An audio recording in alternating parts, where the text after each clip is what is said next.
ગુજરાતમાં રંગોની હોળી તો પૂરી થઈ ગઈ છે, પરંતુ નાત જાતની હોળીએ ધૂમ મચાવી છે। ગુજરાતી કલાકાર વિક્રમ ઠાકોર કહી રહ્યા છે કે વિધાનસભામાં અનેક કલાકારોને સ્થાન મળ્યું છે, પરંતુ ઠાકોર સમાજને સ્થાન આપવામાં આવ્યું નથી।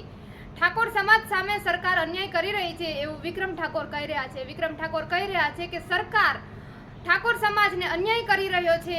અમને સરકાર સામે કોઈ લાલચ નથી, સરકાર સામે કોઈ અપેક્ષા નથી, સરકાર સામે કોઈ અમારી માંગણી નથી। સરકારી કાર્યક્રમોમાં અમને બોલાવવામાં નહીં આવે તો વિક્રમ ઠાકોર ભૂખે તરસે મરશે નહીં।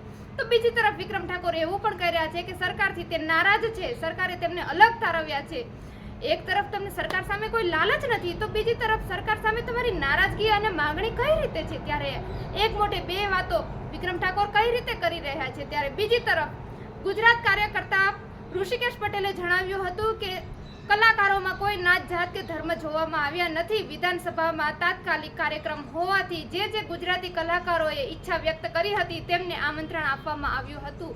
ત્યારે આ અંગે તમારું શું કહેવું છે? અમે તમારી કમેન્ટની જરૂરથી રાહ જોઈશું।